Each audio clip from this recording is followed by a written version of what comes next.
Quelques semaines après le début de la saison 5 de Demain nous appartient sur TF1, Marc Cressman, le directeur de collection et producteur artistique de la série, fait le point sur le renouveau opéré et nous en dit plus sur les intrigues à venir. Diffusée depuis la mi-août sur TF1, la saison 5 de Demain nous appartient, marquée par la diffusion du 1000e épisode de la série et par l'intrigue événement de la prise d'otage, a fait souffler en quelques semaines un vent de fraîcheur et de renouveau sur les aventures des Delcourt, des Valorta, et des autres familles de Sète. En accueillant notamment de nouveaux visages, dont Jennifer Loret, Emmanuel Moire, et Charlotte Gaccio, en disant au revoir à des personnages historiques, tels que Sandrine, Morgane, Ulysse, et Amanda, ou encore en changeant complètement la qualité d'image de la série et le générique d'ouverture, désormais rythmé par une chanson signée Vianney. Alors que les téléspectateurs de Demain nous appartient suivent actuellement une intrigue de rentrée centrée sur la mort d'un élève au sein du lycée Agnès Varda, une des nouvelles arènes du feuilleton, Marc Cressman, qui a rejoint l'aventure Demain nous appartient il y a quelques mois en tant que nouveau directeur de collection et producteur artistique, est revenu pour nous sur le renouveau opéré, sur l'intrigue de la prise d'otage, et sur ce qui nous attend au fil des prochaines semaines à l'antenne. Allociné, vous êtes le nouveau directeur de collection et le producteur artistique de Demain nous appartient depuis le début de la saison 5. Comment êtes-vous arrivé sur la série? Marc Cressman, je connaissais Demain nous appartient avant même la diffusion de la série car, en 2017, j'étais le directeur artistique et le showrunner de Candice Renoir, qui se tourne également à Sète. J'ai donc vu débarquer les équipes de Demain nous appartient et, dès les premiers épisodes, j'ai trouvé ça très qualitatif pour une série quotidienne. J'étais assez admiratif. D'autant plus que le soap est un genre que je connais bien puisque j'ai commencé dans ce métier en travaillant comme scénariste sur des séries quotidiennes il y a une quinzaine d'années, dont 5 Sœurs, Paris 16e, et Seconde Chance. Quand j'ai arrêté Candice Renoir il y a 2 ans, j'ai dit au revoir Sète. Je ne pensais pas du tout que je finirais par arriver sur Demain nous appartient un jour. Et ce qui s'est passé c'est que je travaillais sur un autre projet avec Vincent Mellet, le directeur général de Newen France, qui produit la série, note de la rédaction. À chaque fois qu'on se voyait on parlait des quotidiennes qu'il produisait. Et ça a dû finir par provoquer un déclic chez lui un jour. Il m'a donc proposé de rejoindre l'aventure fin février quand Éric Fureur a décidé d'arrêter d'être le directeur de collection des 2 feuilletons de TF1 pour se consacrer pleinement à Ici tout commence. Je ne m'y attendais pas du tout mais c'est une proposition qu'on ne refuse pas. J'ai dit ok pour être directeur de collection mais j'ai également demandé à être producteur artistique. Car c'est ce que j'avais fait sur Candice Renoir, ainsi que sur Munch, et pour moi c'était le prolongement naturel. C'est intéressant car ça me permet d'être à l'écriture, mais aussi de voir la production, les acteurs, pour que toutes les histoires collent le mieux à ce qu'on imagine. J'avais ce goût pour la série quotidienne, je regardais les 4 feuilletons quotidiens français régulièrement. Et je connaissais donc bien Demain nous appartient. Je pense que c'est pour ça que Vincent Mellet m'a choisi. Et aussi pour apporter un regard neuf qui permettait d'offrir un renouveau à la série. En quoi consiste exactement le travail d'une directeur de collection? La base de mon métier c'est l'écriture. Je dirige l'écriture des arches, c'est-à-dire les idées de départ, jusqu'au dialogue. Je donne mon avis et fais des propositions à toutes les étapes. c'est très bien structuré. Dans d'autres séries on n'écrit plus, on n'intervient plus. Ici, je donne mes idées, des orientations. J'ai des idées d'histoire, de personnages. Et ensuite ça se développe en équipe. Comment est née l'idée de la prise d'otage autour du 1000e épisode? Quand on m'a dit tu vas arriver pour l'épisode 992, juste avant le 1000e épisode, j'ai immédiatement pensé il faut faire quelque chose d'événementiel pour la 1000e. D'autant plus que cela coïncidait avec le lancement de la saison 5. J'ai très vite pensé à une prise d'otage, en me disant que ça n'allait pas durer trop longtemps et que cela allait nous permettre de frapper un grand coup pour la rentrée.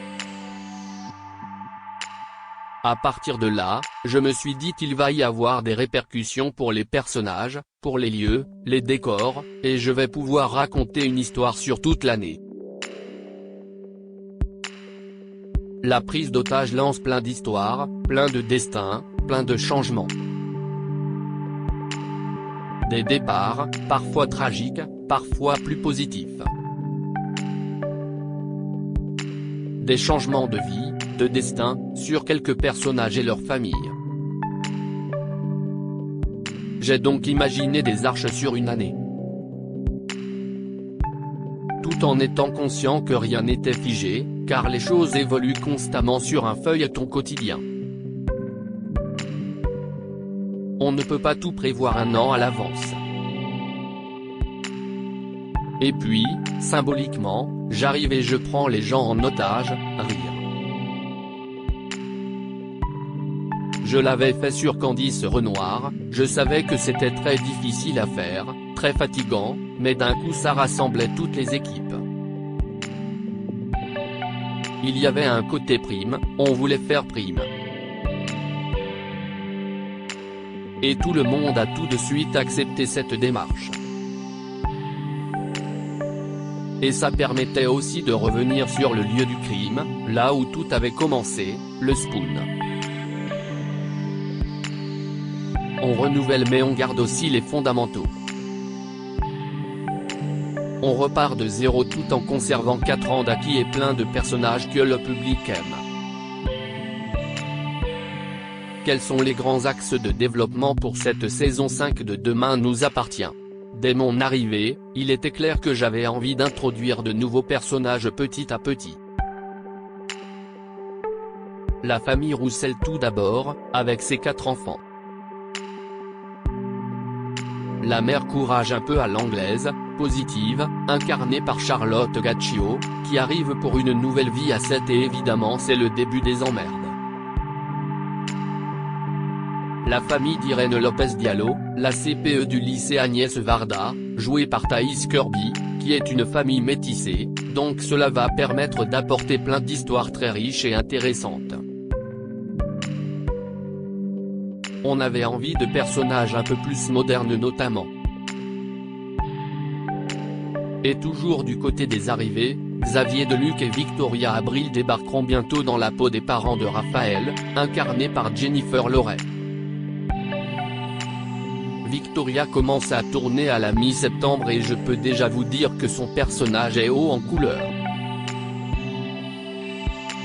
Et qu'il va compliquer les choses pour sa fille. Cette saison, nous allons également aborder de nouvelles thématiques, comme la grossophobie et l'homophobie. Et puis il y a cette nouvelle arène, le lycée, avec de nouveaux profs, de nouveaux élèves.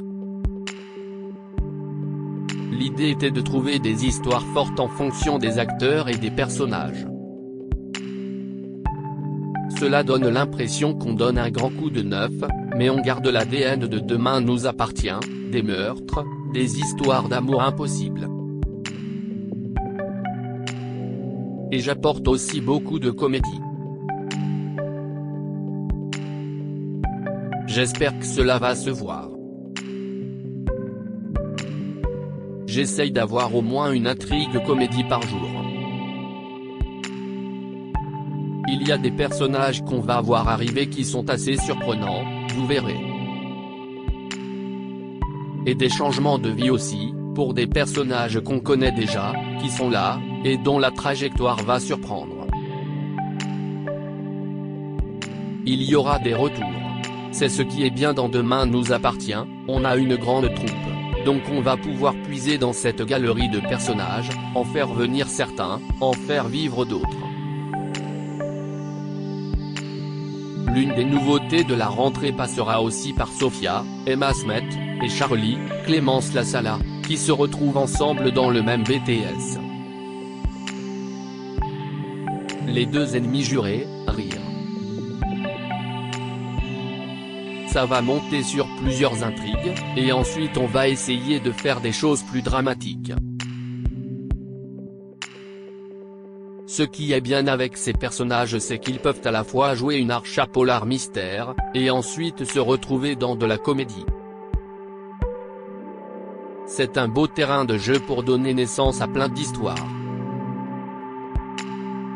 Peut-on s'attendre à des intrigues allant davantage vers le genre, comme cela a déjà été expérimenté à une époque avec des pointes de fantastique ? Complètement. Il y aura des surprises dans les mois à venir. On va essayer de faire des intrigues avec des couleurs différentes à chaque fois. De parler de sujets de société, puis de tomber dans le fantastique, voire l'horreur. Puis dans quelque chose de plus mélodramatique. Des intrigues avec des arènes différentes. Et ce que je veux essayer de faire c'est de construire chaque intrigue autour d'un personnage féminin fort. Et sa famille. Et de nourrir tout ça jusqu'à l'arche d'été de l'année prochaine, que je suis déjà en train d'imaginer dans ma tête. Mais pour l'instant nous travaillons sur les épisodes de Noël, qui seront super feel good et remplis de bonnes surprises. On m'a demandé de mettre plus de feel good et plus de comédie dans la série, car Demain nous appartient a été assez sombre dernièrement, notamment lors de l'intrigue consacrée à Sacha, qui était néanmoins très réussie. Comme je viens du soap, mais aussi de Munch et de Candice Renoir, j'ai un goût pour la comédie policière. Mais j'aime bien aussi quand il y a des meurtres et des enquêtes. Il faut du noir pour faire remonter le rose. Et du rose il va y en avoir. J'avais envie de mettre en avant davantage de personnages LGBT, comme Roxane et Sarah, et Jack aussi. Jack qui est le premier personnage masculin gay de l'histoire de Demain nous appartient en fin de compte. Il était en point oui, c'est vrai, il n'y avait pas de personnage gay, et ça manquait à la série. En arrivant, tout de suite, j'ai dit qu'il manque un personnage ado gay. Et Jack est super, tout comme son interprète, Dimitri Foug. On est ravis de la famille Roussel dans son ensemble. Jack va vivre des choses, heureuses et moins heureuses. Et avec Adrien, Anthony Colette, tout ce que je peux dire, c'est que Jack va avoir sa nuit avec lui, rire. Lizzie, Juliette Mabila, elle aussi, va avoir droit à une histoire d'amour. Tout comme Jordan, Maxime l'élu, qui aura une histoire d'amour très compliquée. Avec cette famille, on y va, c'est un peu plus âpre. Il y a évidemment toujours de la comédie romantique classique dans Demain nous appartient, mais on essaye de faire des choses moins attendues aussi. Des histoires d'amour impossibles, des sujets de société, et des personnages féminins plus que jamais mis en valeur. C'est beaucoup de travail mais je m'amuse vraiment. On a 80 personnages, de beaux budgets, de beaux décors. C'est un terrain de jeu formidable. À travers le nouveau lycée, et l'arrivée de nouveaux personnages tels que Nathan ou Dorian, y avait-il une volonté de rajeunir la série et de parler à un public plus jeune afin de ne pas se laisser devancer par le succès d'Ici tout commence? Effectivement, Ici tout commence à donner un coup de boost à Demain nous appartient. Je ne pense pas que la série nous ait vieilli, mais elle nous a montré qu'on pouvait aller plus loin dans les dialogues notamment, dans les intrigues. Le décor du lycée était choisi, on savait que Chloé allait devenir la nouvelle proviseure. C'était déjà acté depuis un moment. Et quand Emmanuel Moir est arrivé, je l'ai imaginé en professeur de français. On va parler de littérature à 19h10, je trouve ça génial. Il y a une scène où on parle de Marguerite Duras. On va mettre la musique à l'honneur aussi, pour avoir des cours qui sont intéressants et moins classiques.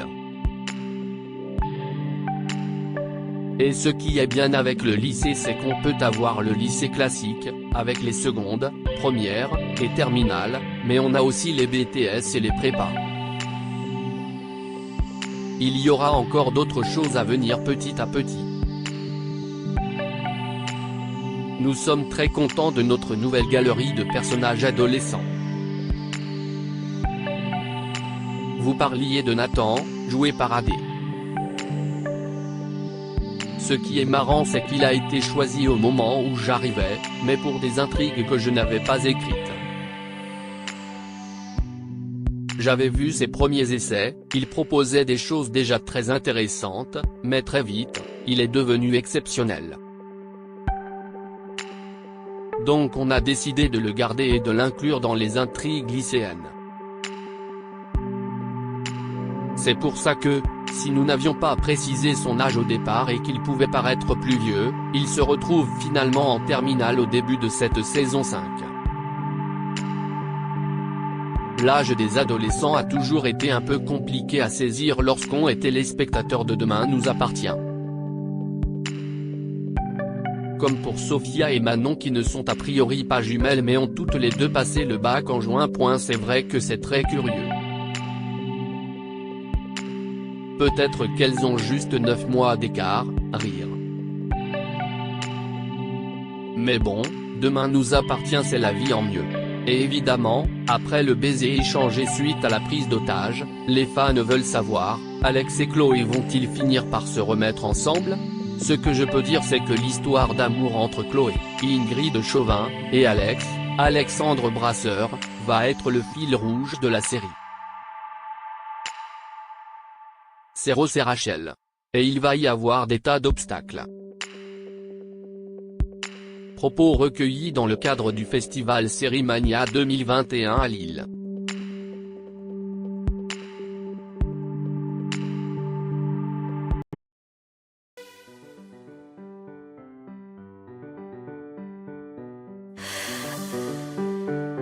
The